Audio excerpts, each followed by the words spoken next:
Okay, so Governor Lamm, the first thing I wanted to ask you about is, I don't know if you saw this past weekend, but some kind of a study came out, I don't know the source of it, but ranking the countries in the order of where is the best place to die. Mm-hmm. And the winner Mm-hmm. was the United Kingdom. Mm-hmm. And I wanted to know from your knowledge of healthcare, why you think the United Kingdom, is it an example for us in any other policies in the arena of healthcare that you think we could benefit from? I sure do, but death and dying is a really a good place to start because everybody has a general practitioner in Great Britain, so everybody not start off by everybody having a doctor, and when you look at the care that people give, they don't give big emergency open heart surgery, crack the chest all the time, desperate end of life measures. They really care about people. They give a lot. They let people die in their own homes. They make sure that there is a doctor that visits people regularly. So the difference between these two types of medicine, where 80% of Americans die in a hospital or a nursing home, in Great Britain they try to make sure that people have the chance to die in their own home, cared for by a system that doesn't emphasize high technology, desperate measures, but allows people to die in peace. Do you know how they afford that? Right. It's a good question because everything in the British healthcare system is just much more efficient, and um, I think one of the things that they do is, you don't have all of the administrative burden, you don't have all the billing burden.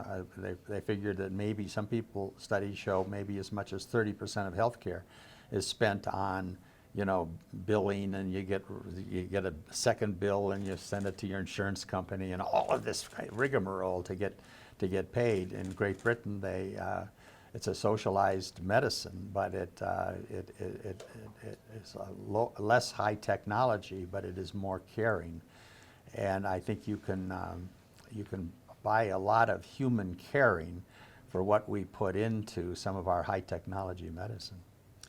So, as you've evolved over the years with the whole healthcare industry and the changes it's, currently going through, searching for that magic bullet, what is your opinion then on the single payer system?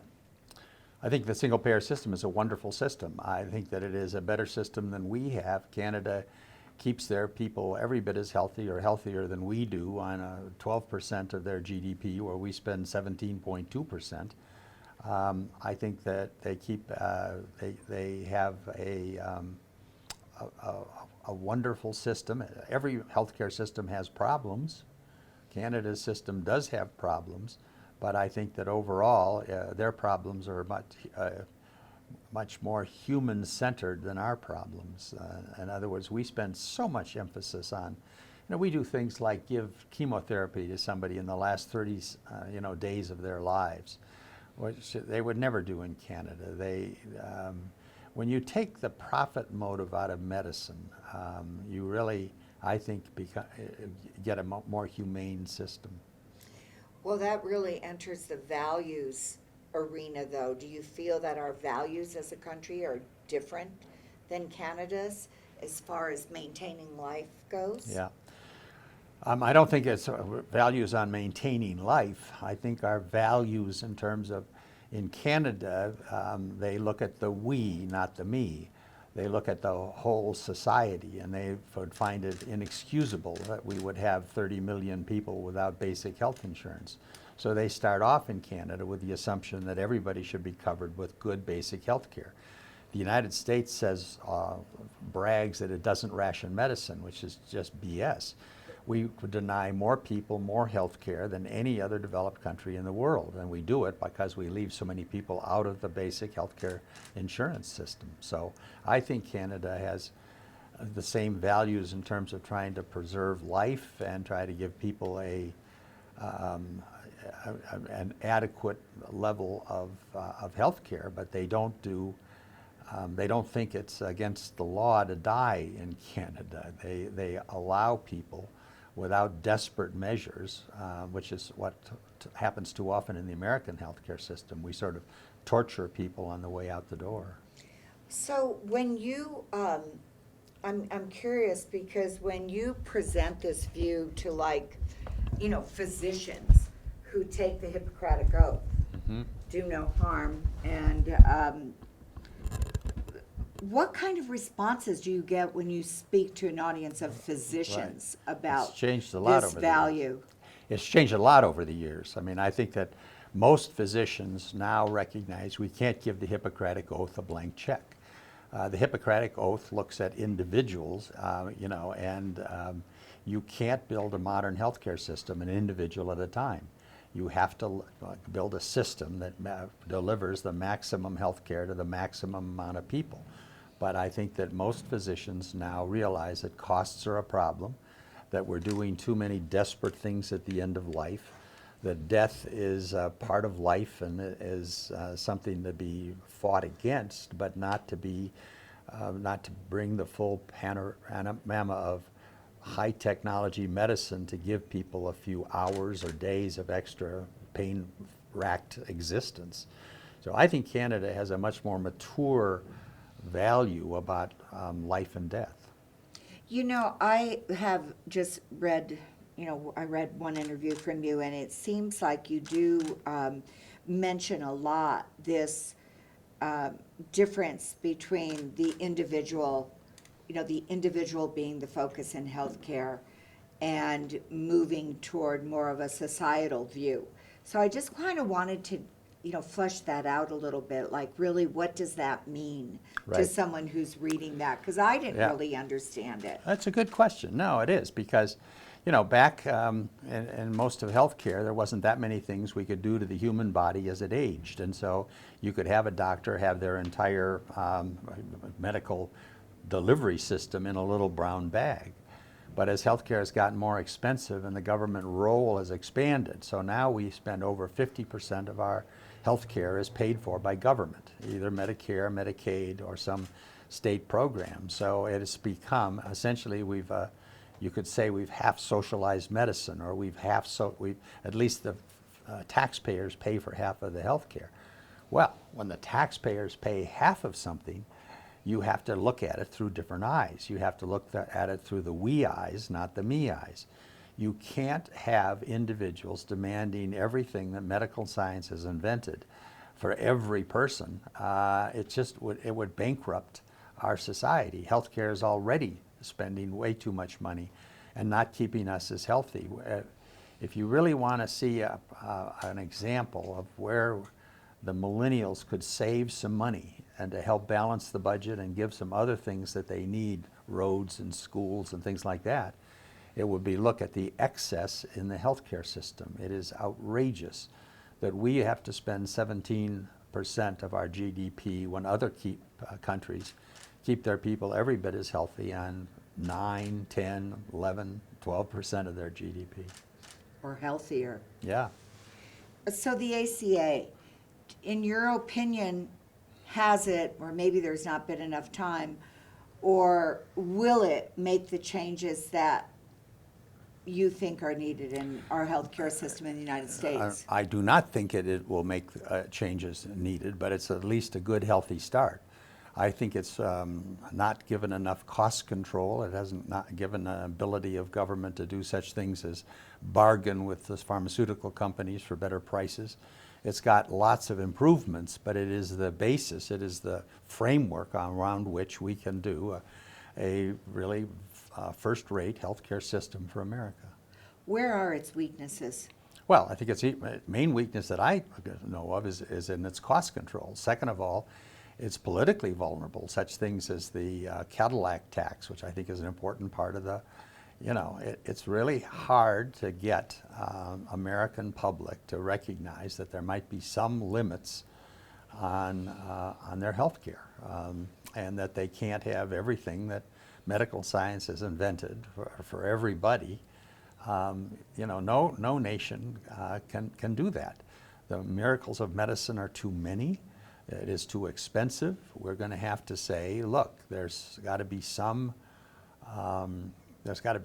sense of appropriateness in healthcare. It's called quite often flat of the curve medicine. When you start spending money in healthcare, you buy a lot of healthcare for your dollars. But you soon get up here on the flat of the curve, where it is incredible how many things that you can call, that some doctor can call beneficial. But the net result of it just drives our health care. And so one of the reasons that I think that Americans waste so much money on health care is because people, it's so easy to say that something is beneficial and thus has to be delivered. So how many x-rays do you need every time you go into many times you go into a doctor's office, you get a whole new set of x-rays. The amount of money that is spent in billing and inefficiency, the legal system hangs over the healthcare system like a sword of Damocles. There is lots of improvements yet to be made in the healthcare system. But I'm sure you're aware of the whole phenomenon called, zip code health, the population health. If you live in a certain zip code, you're healthier than someone who lives in another zip code. So, what the research is showing, as you know, probably, is that economically, the greater paycheck you have, the better education you've had, you're healthier. So it does appear to be a rationed healthcare system, even with the ACA. I wanted to know if you could comment on this zip code. Your health is determined by your zip code and how one fights that. You don't fight it. You don't fight it. You make it the best you can, but every nation has that, your most socialized system. In England, they did a study in 1947, and they found Class 1 professional had half the mortality and half the morbidity of Class 5 labor. They adopted socialized medicine. Everybody has access to the good quality medicine. A few years ago, they did another study. Class 1 professional had half the mortality and half the morbidity of Class 5. It is healthcare's dirty little secret. The more education you have, the better your job, the more your income, the healthier you are. But it doesn't only apply to the ACA. It doesn't only apply to America. It is something universal, that people that have money, the employed people are healthier. The people that have more education, because the more education you have, more you generally recognize the dangers of smoking and the abuse of alcohol and the need for a good diet and So, this is just a phenomenon that goes all over the world. People that have control over their lives. When you have money, you generally have more control over your lives. That somehow makes you healthier. It's a really fascinating phenomenon, but you can't get away from it by changing your healthcare system. But many Colorado health foundations are investing in trying to have an impact on this zip code research, trying to reverse it. Yes, and I think that's really that's good. Do you think it's impossible to do? Yeah, I sure do. I You sure do? do. But I don't think it doesn't mean that they shouldn't try. I think there's a lot of basic health care that doesn't get delivered, and so there's 20,000, there were, before the ACA, 20,000 Americans that died because they didn't have access to health care. And so I think that we've got to get everybody in the tent. And I think that is really an important endeavor. And I think that the foundations that are trying to make sure that poor people are covered are doing the right things. They're doing the Lord's work. But the fact is that even after you get poor people covered, they're going to have more deaths, more morbidity, because that happens worldwide. Poor people don't have they just don't have as much access to good food, healthy habits, and so this is something no nation can ever get away from. Well, maybe it can, but no nation yet has. You go to Sweden, that has a very socialized healthcare system. The more education you have, the healthier you are in Sweden too, and it isn't because they don't care or that they don't deliver good health care. Have you read a lot of T.R. Reid stuff? I have, sure. And what do you come away from the conclusion? I think from his work? I think the TRE, I'm on the board that is trying to bring a single-payer system to TR Reed. I think that he's done a phenomenal job in terms of writing about healthcare, and not only writing about it, but now he's playing an active role as chair of this committee that is trying to get a single-payer system in Colorado. Are you optimistic about in Colorado that the single-payer concept can be sold to Coloradans? I'm not. I think that it's an uphill battle, but it's still worth trying. You think how many years you think we're away from it, or you think I it's don't just know. not the fertilization for Yeah. it? You know, one of the problems in the United States is that, 84% of Americans have health care. Either government or their employer or their private insurance, they have health care. 16% don't have health care. And so when other nations, whether or not it's the Netherlands, Canada, France, everybody was in the same boat, together. Everybody's in the tent, even if it meant thinning the soup. You had everybody in the tent. In the United States, there's 84 of us that smugly have our own health care. Mine is paid for partly by the University of Denver. And so what stake do I have in the uninsured? Only my empathy, only my feeling that this is something that no civilized nation should leave people uncovered. But it's hard because the people that are uncovered don't have much political power, and a lot of people don't have the empathy to recognize there's a lot of people suffering out there. So it is a hard sell. We're trying to cross a river in 2 steps. 84% of us got health care, and it's really hard to take that next step and get the remaining 16% covered. Unless we know it saves us money. Good point, yes, because we're not going to let people die on the street, and we have a very inefficient way of dealing with that 16% in emergency rooms. And you're right, if we can really make the case, and it is absolutely true, we can make it with intellectual honesty. You can deliver more health care to more people for less money in America if we really got serious. Well, so this Colorado initiative for single payer, where's it going? Well, we're trying to get it on the ballot right now. We have people out with signatures, trying to get the necessary signatures. We are very close, but we're not there yet. But you really think that would be a solution to a lot of the excess healthcare costs? It's a step in the right direction. I don't think there's any one thing that there's no magic bullets. Every healthcare system is revising itself and thinking through different things and making mid-course corrections. And so I think this would be a really good start. It would be, essentially it would replace the ACA here in Colorado. We would then be a state where the single-payer system, and that we would try to get a waiver from the ACA so that the money that would otherwise flow through Obamacare would now come to our new system. But we have every indication that will happen. But it's expensive. We are going to charge people a 10% premium, and it's going to be hard to explain to people how this will ultimately save them money. So what would happen, and what are your thoughts about the exchange in Colorado? They are wonderful people trying their best. I don't follow it that closely, but I'm really sympathetic with them. Connect for Health Colorado. Yeah, Connect for Health. I mean, I really have not followed them that closely. I know that all of these exchanges have certain level of problems.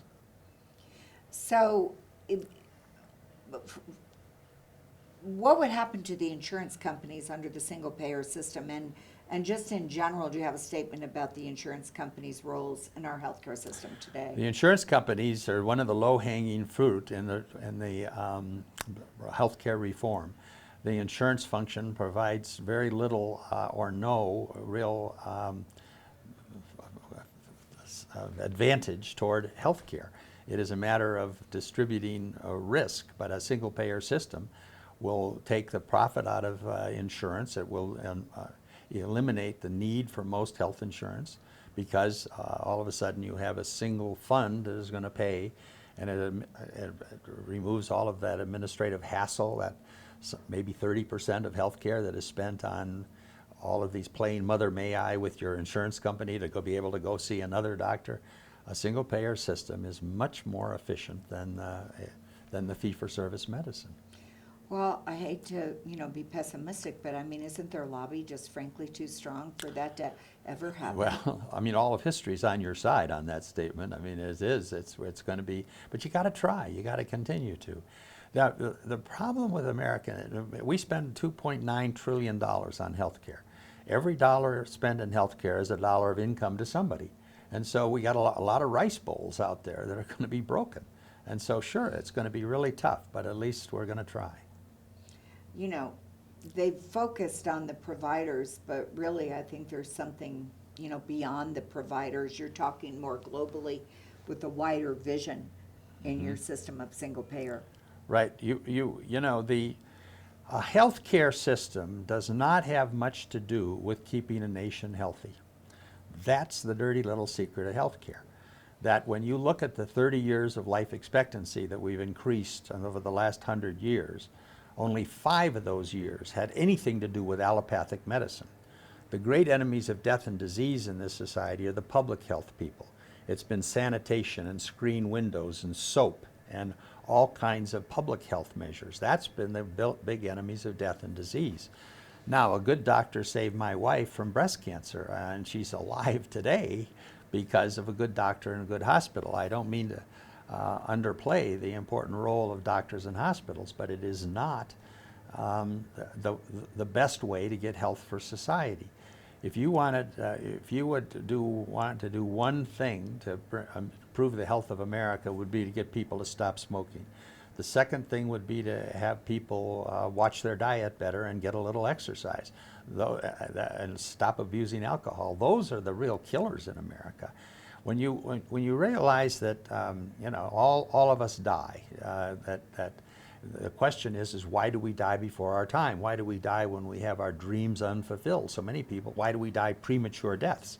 And so when you look at that, it's smoking, alcohol, diet, things like that. So a good healthcare system, I think, should put less emphasis on high technology medicine and much more emphasis on teaching people good health, the public health, and teaching people the dangers of obesity, smoking, and other things. Well, you brought up, and I'm sorry that it afflicted Dottie, but the big emperor of diseases is cancer. Yeah. And, I don't know how many millions of dollars go into cancer research every year, but you are not against that, are you? Or no, but where are you on medical research with dollars? I want us to have our eyes open on healthcare. If we cure cancer, it's going to increase the price of healthcare. Again, you've got to understand the mechanics of healthcare. So we all have to die of something. You do away with cancer, you're going to have people living longer and have more hip replacements, more hearing aids, more glaucoma. It's worth doing. I'm not arguing that we shouldn't try to cure cancer, but this idea that it's going to save us all of that money, I just don't think so. That modern health care, it's called substitute mortality and substitute morbidity. We cure one disease to throw people in the arms of other diseases. The human body is frail, and we all die of something. And so, the longer people live, generally, the body falls heir to some set of diseases. So we're not going to cure death, no matter what we research. It really gets into a philosophical area, and I want to go into this. Do I have enough time here? Because I want to go into this thing about Representative Janelle's bill. I don't. And that's the last. We're doing fine. Okay. No, we're doing fine. What time is it? 10 to 9. Okay, well, this We is got the lots. last section of the interview, but I just want to make sure. No, I just reset, so we're good. Okay, Yeah, good. You can do whatever you need. So, your last statement, I mean, we're not going to cure death. And how we view death, I wonder if that differs from society to society, like United Kingdom's and ours. So Representative Janelle's bill, Death with Dignity, throws back to your, I think I'm quoting it right, the right to die, or Well, what I said, much misquoted, what I said. infamously. Yeah, infamously. What I really said is that, somebody used the word right to die, and I said, we really don't have a right to die. As Shakespeare said, we all owe God a death. We don't have a right to die. And then searching for a word to use, I said, we have a duty to die, meaning that we all die. But it didn't say anything about the elderly and the terminally ill. It was just a philosophical statement that death is, everybody that's born dies. But I think that the question is that you're raising is there is an awful lot of palliative care that is now being delivered that wasn't being delivered when I made that statement. There is a new emphasis in America of which the doctor aid in dying is only a part. There is a whole incredible emphasis on hospice and palliative care, where people are recognizing that a lot of times the American healthcare system doesn't give people a longer life, but gives them a longer death. And so they're thinking through different ways to make people more comfortable in their final years. Representative Janal's bill, do you support it? I think it's called Death with Dignity. I do. And if so, why? I do. Well, I believe that in fact that that people ought to have the right to, if they're terminally ill, to not have to suffer through 6 months of suffering. I believe that our autonomy, our freedom of choice should include being able to terminate your existence if there is no hope and if 2 doctors certify that you have less than 6 months to live. I think that's a good balancing of interests, yes. How do you answer, she said one of her biggest obstacles is actually a community that I represent, the disability community. They're afraid that it's almost a cleansing, that people will be encouraged rather than to live with their disability, whatever that may be. Right. They will be encouraged to take their own lives. How do you answer that group of opponents to her bill? Well, I'm glad they're there. I mean, I'm glad they're there. We're sailing on uncharted waters here. And so even though Oregon has had no such indication, or the other states that have started down this road, it is an issue. I think that it would be foolish for anybody to say that that isn't a possibility in some places. And I think when you look at Europe and some of the things that are going on in Europe, there is reason to worry. I think there is reason to worry.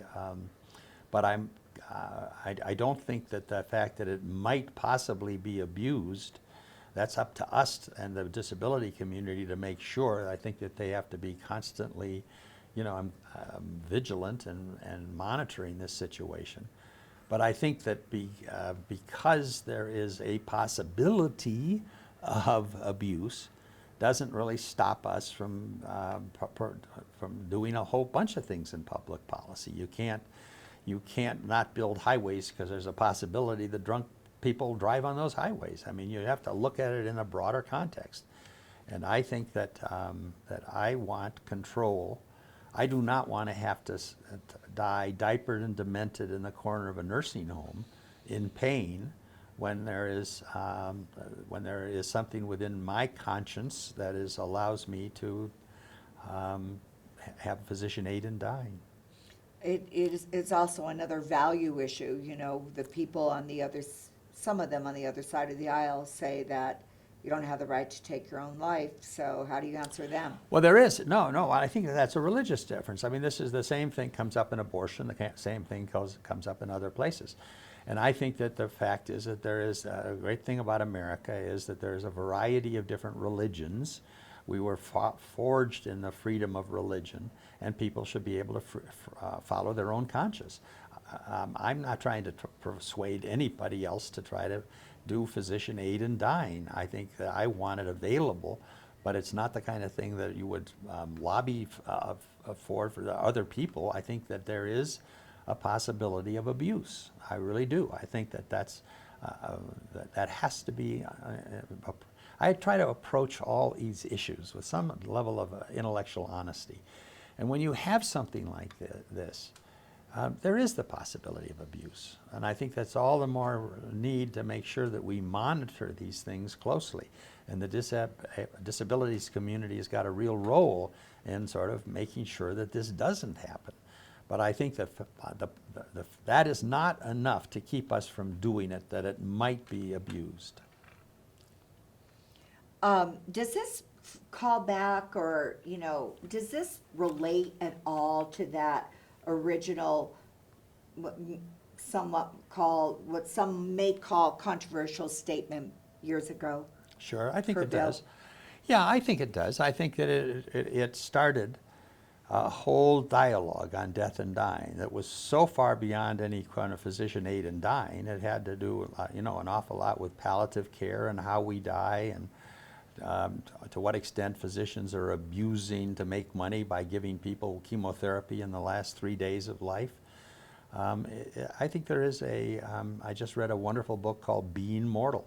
It's a wonderful book about the dialogue about long-term care, about how we treat the elderly, how we treat the sick.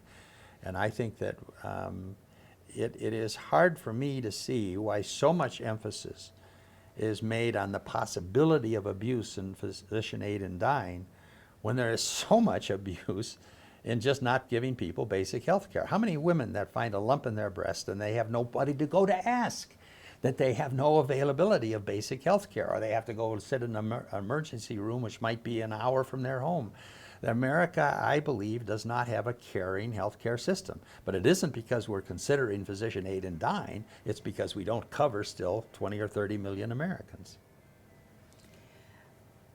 One other subject. California has passed the Death with Dignity bill. The other thing California is currently doing is considering offering state Medicaid care to immigrants. What do you have a position on? Well, I know you do, but on the whole issue of immigrant health care, Yeah. it's, we see it a lot with our clients, because some of our clients are immigrants and have nowhere to go. What do you think? The two great liberals of my generation, Barbara Jordan and Father Hesburgh, both wrote head of national commissions that said there's no moral or legal reason that we tolerate illegal immigration. The great liberal icons of my time are saying that it's hurting our own poor, that we've got, I think, a healthcare system has to be, a nation has to have a healthcare system, and especially in a mobile world, you can't get people getting cancer in El Salvador or cancer in the Philippines or cancer in Ireland and then coming to the United States and demanding treatment. I think that if you're going to have a healthcare system that's going to be fiscally sound, it's got to have those people who fund it are the only ones that are going to have access to it. You can't have free riders. So it's not only people that are not here legally. It is, you just can't have in a mobile world the American healthcare system be the healthcare system to the world. If you really hate healthcare systems, if you really want to continue this way that we have right now, then you open it up to everybody, because then you're going to bankrupt us. So you got to have some nexus between those people who are paying for it and those people who are receiving it. And you just can't have people coming into the United States and getting their expensive health care. Governor Lamm, you're sounding like a Donald Trump supporter. I'm a Barbara Jordan supporter. I am a Father Hesburgh supporter.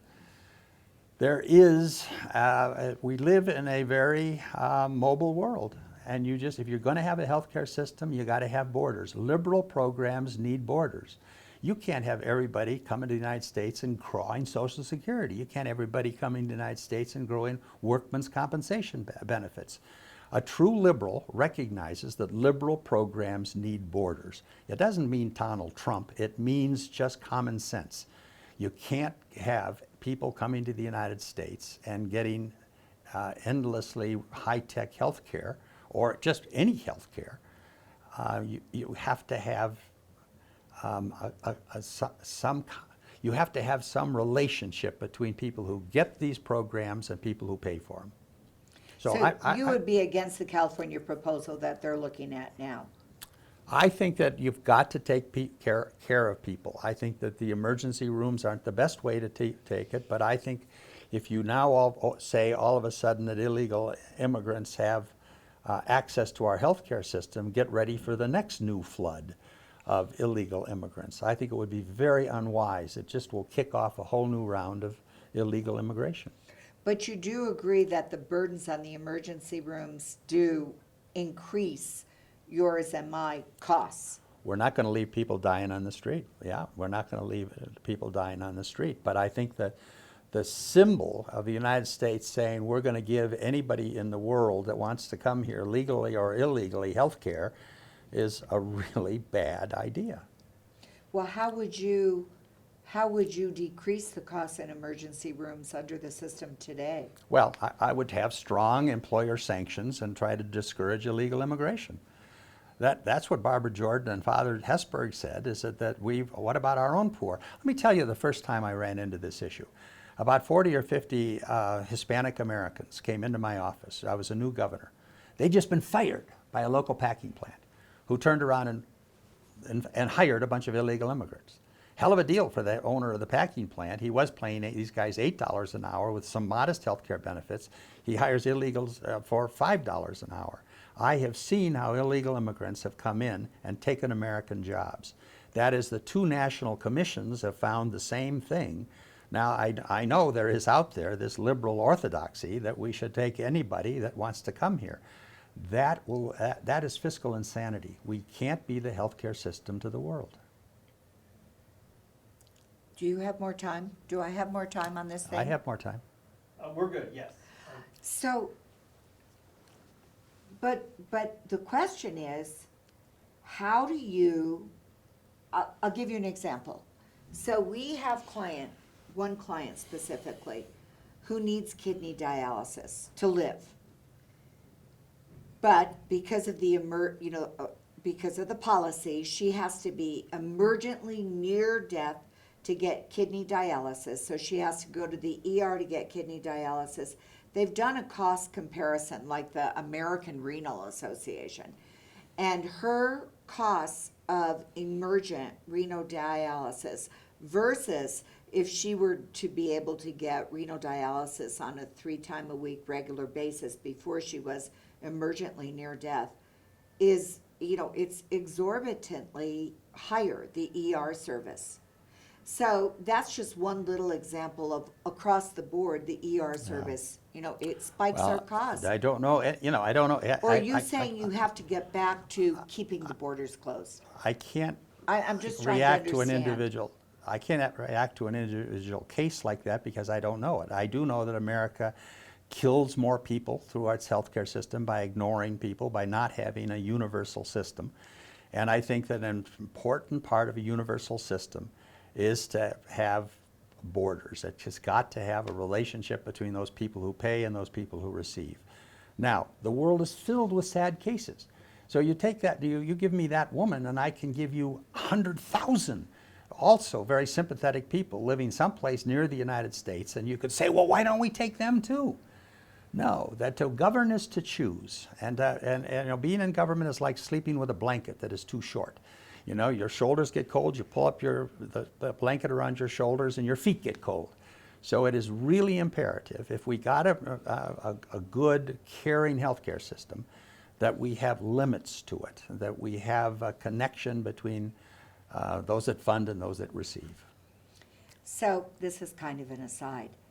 Really, on immigration, that really is a Trump position.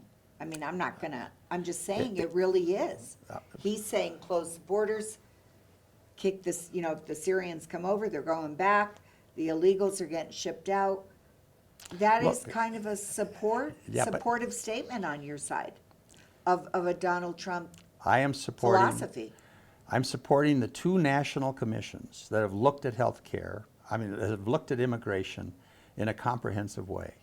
Both of them are done by big-time liberals, Barbara Jordan and Father Hesburgh.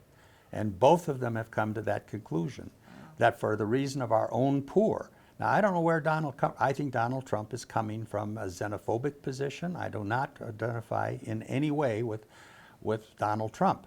But the fact that he has this position, which is the same position as the two great liberals of my generation, isn't going to prevent me from saying that they were right 30 years ago when they said that we have to put our own poor first.